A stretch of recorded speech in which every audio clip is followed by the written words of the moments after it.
Never been very good at talking about nothing, but I'll just ramble and say weird things. Pineapple, kitten, button, umbrella, couch, Norwal. Now we're rolling. Cool. For real? I can actually start talking about the thing in my video? Yeah. Oh my god, it took a while, but here we are.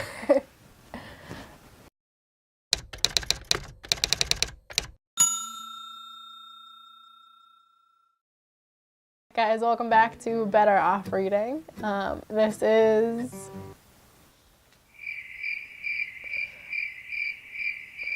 I don't know what this is. My name is Michelle. Today I'm going to talk about my favorite books that I read in 2017. I read 27 books this year, and these were the ones that really stood out for one reason or another. As you will be able to tell, I'm a sucker for a good memoir. None of these actually came out in the year 2017, but these are all books that I read for the first time this year. Alright, so the first book that really stood out to me this year was A Walk in the Woods by Bill Bryson. This book had been sitting on my shelf for God knows how many years. I remember seeing that bear on the cover on my grandmother's shelf way back when. And back in high school, I was like, why would I ever want to read a book about walking? Like, that sounds like the most boring thing ever. Turns out it's the opposite of boring. A Walk in the Woods is Bill Bryson's hike along the Appalachian Trail, and it's just a hilarious recounting of what it's like to hike for that many days straight. And what I really loved about this book was it wasn't just about his hike, it was about the whole history of the Appalachian Trail and conservation in general. So I highly recommend this book. So another book that I really liked this year and I would recommend to everybody is How I Live Now by Meg Rosoff. This is a young adult book about a girl named Daisy who goes to live with her family in England because there is World War III, and her father thinks it would be safer for her to be in England rather than the United States. This book was honestly a surprise to me because usually if I'm gonna read a book about either set in the future or a dystopian novel, I really like learning about the world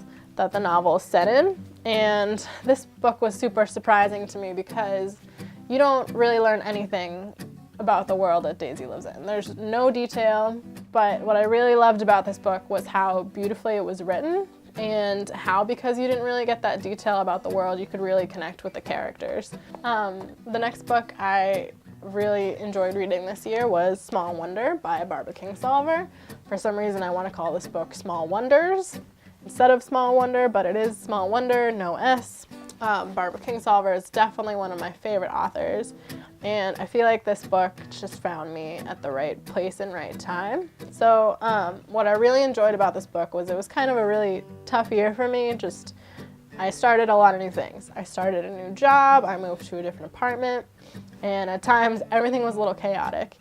And I was just having a kind of a low moment, and I read this book and there's something so comforting about it. It's Kingsolver's response to 9/11. If you read the introduction, she talks about how cathartic it was for her to write this book in response to that traumatic event. And you can really tell it's her trying to figure out what her place in the world is and how to exist within yourself when there's all crazy things happening around you. It's a book of essays, and it talks about topics from her daughter's chickens to them visiting the Grand Canyon and her thoughts on television, and it's all very interesting to read about how she thinks about the world. Yeah. And a quote that really struck me when I was reading this in the chapter about television was, the world a much wider place than 17 inches includes songbird migration, emphysema, pollinating insects, the Krebs cycle, my neighbor who recycles knitting factory scraps to make quilts, natural selection, the lowest hills of Iowa, and a trillion other things outside the notice of CNN. The next book that really stood out to me was Carrie by Stephen King. If you had told me that I would put a horror book in my top books of 2017, I would think you were crazy. I've never been the type to read anything horror or watch any horror movies or anything like that. That does not appeal to me. But I moved up to the Bangor area this year, and I figured that I should read a Stephen King novel. It only seems right when you're in this area because Stephen King is everywhere, from the bookstores to the baseball diamond that's named after him. So I figured I had to read a Stephen King book, and I just happened to pick up Carrie from the local used bookstore. What I really enjoyed about Carrie was that, first of all, the books I was reading was starting to get a little monotonous, and Carrie is so exciting, and the second I picked it up, I had to read it all the way through just to find out what was happening. And also, I found the whole book very humanizing. Even though Carrie's this girl with psychic powers, I found myself rooting for her, which is always exciting when you can root for the villain. I always find that's a sign of a good book. Another book that really stood out to me this year is another memoir, shocker, and it's I Know Why the Caged Bird Sings by Maya Angelou. Again, this was one of the books I had on my shelf for the longest time, and I never picked it up. And I very much regret that I didn't read this book until now. I Know Why the Caged Bird Sings is a story about how Angelou grew up in Stamps, Arkansas, and also St. Louis, Missouri, and her experience growing up in those places and bouncing around between her family members with her brother. And what I really loved about this book was through all that Angelou went through as a child, she still very much had hope. And you come away from this book being very hopeful. I feel like a lot of people know it's a fantastic book, but I'm telling you it's a fantastic book again because people should maybe be reminded. Another book I read this year that really stood out to me was The Glass Castle by Jeanette Walls. I read this book because I was gonna see the movie, and I always figure you should read the book before you see the movie. Still haven't seen the movie yet, but I'm working on that. My friend in middle school, Claire, loved this book, and she said, Michelle, you need to read this book, and I didn't listen. So here we are all these years later, me loving this book. It's again a memoir about how Jeanette grew up and traveling from place to place with her parents and her family. Talks a lot about her relationship with her parents and how dysfunctional it was. And what I loved about this book was it was truly told through the mind of a child. All the things that happened to her, she writes about in a very childish way and how a child would react to things. And I really enjoyed that perspective.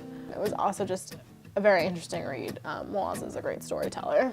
The last book that I read this year that really stood out to me was The Light Between Oceans by M.L. Stedman. I'm gonna be honest, I picked up this book because I thought it was another book. I thought it was All the Light We Cannot See, but I just confused them. They both have light in the title, they're both blue covers, but I'm glad I ended up picking up this book. It is a story about a couple who lives on an island with a lighthouse, and they maintain the lighthouse, and one day a boat washes ashore with a dead man and a baby on it, and it's the fallout from that. And it is a fantastic book. The way Stedman writes is just very gripping. I remember reading the first chapter and being like, oh my goodness, what's gonna happen next? I was so excited to read the rest of the book. I was reading it in between my breaks. I was just sucked in. The characters in this book make very interesting choices to me that I would never make in a million years. So the whole time I was reading, I was like, what are you doing? But it made for a very interesting read that when I finished, I couldn't stop thinking about the characters and what had happened. So anyway, those were the top 6 books that I really liked this year. As you can tell, I really like books that sort of put me in a different world or tell me a different experience that I've never had. And I really like to live vicariously through characters in books and learn about different places.